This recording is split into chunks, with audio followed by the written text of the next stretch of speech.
Okay. Gotta not proof myself.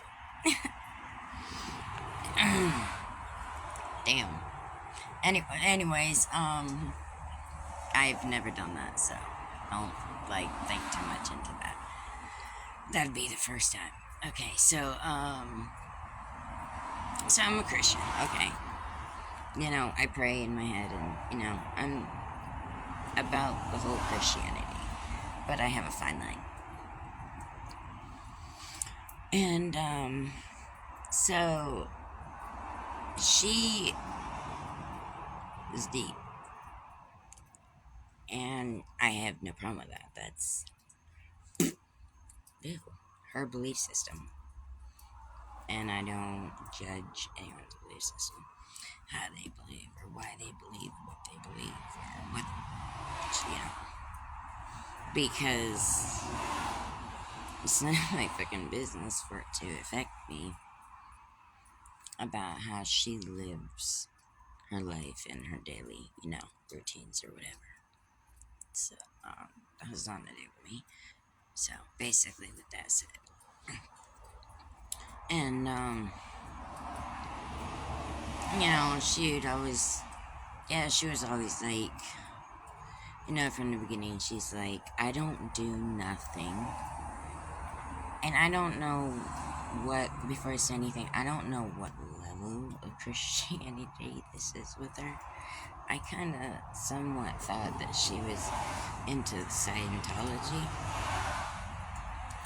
Because I said a lot of my problems with a lot of religions and stuff, even though with me saying I'm a Christian, that, and there's a fine line. Like Scientology. I watched the Scientology with Leanne Remini, and, it wasn't just like something that she was saying, like her whole family, was addressing this. Well, the ones that got out, I guess. And, and then, I went as a child. And of course, I never knew none of this stuff, like, as a child.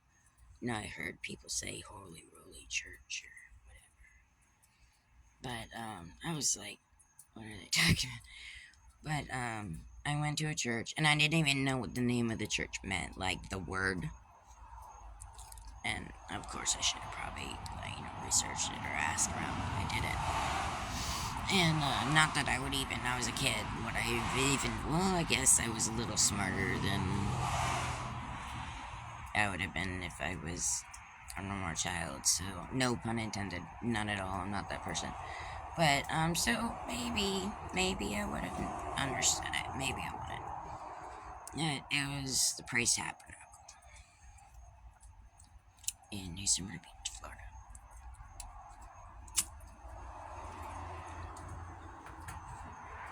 Hence tabernacle. So, yeah. And, as a child going there, I didn't really see too much of, or maybe I didn't notice something that was weird, in the rooms, they get the pictures on the wall, girl, you draw or whatever, hang your, just stuff like that. But, and, I told her, she's like, basically to what I was saying, she's like, I don't do anything, I don't make no decisions in my life at all. It's entirely in God's hands. I let Him make my decisions for me. I let Him tell me what to do, how to live my life, how I should live my life. That gives me anxiety.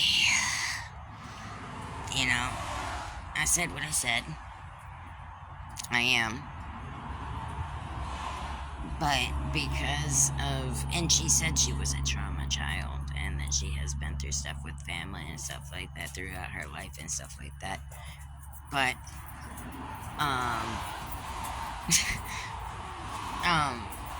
it's just, yeah. No, I have, hold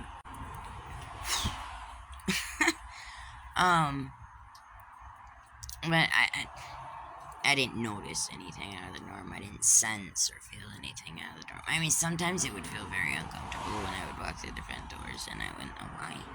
It would just be like, the feeling in the air, or to walk around the corner, it was like you never knew what was around me. I don't know. It was that feeling. So, but she was, and that's with that, the meaning of that is like, I was like, oh, no. And I told her, I'm Christian, that this and that. I was like, no. I said, I am too independent for that. I said, I have to be my own person. I have to make my own decisions. I have to be in control of my own life. I cannot put that into somebody else's hands. Even though at the same time, at the same aspect, my life is in his hands. I put it in his hands. But at the same time, I don't know. It takes a kind of sort of person to understand what I'm trying to say. But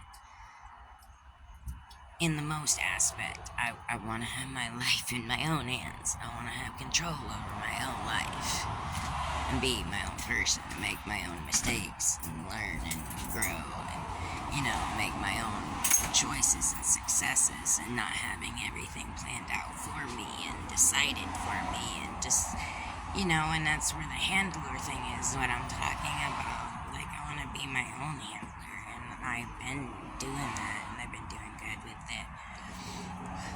But even the government and stuff like that, it's not about that. And and and she just kept going, so it turned into this tangent, okay? And I'm like, I don't like to argue about religion. Because it's a big rabbit hole. And sometimes it's never ending conversation. But anyways, and I'm like, I'm sorry if I was yelling. I wasn't trying to yell. Because she told me this might be a 3. Dude, there's a point to all this. Okay, if you know, I've been with my man for 26 years, right? She told me in a message, that's not God's way. If he loved you, he wouldn't have another girlfriend. And I'm like, where the fuck are you getting this shit from? My man don't have another girlfriend. That man has never fucked around on me, not one time in 26 years. And I'm pretty sure he ain't gonna start to do it now. Again, no pun intended. Because I feel for the women or the men who get shaded, because that's pretty fucked up. But, you get my point. And, you need to let him go, or he needs to let you go, and you know what I mean, with him. And she even went on a tangent of, like, sex before marriage, and I'm like, bitch, I've been with this man for 26 years. He's practically my fucking husband. The fuck? And, so, and then she's like, and I'm like, look, I'm sorry, I'll admit if I'm being bougie, I will apologize. I will admit my side.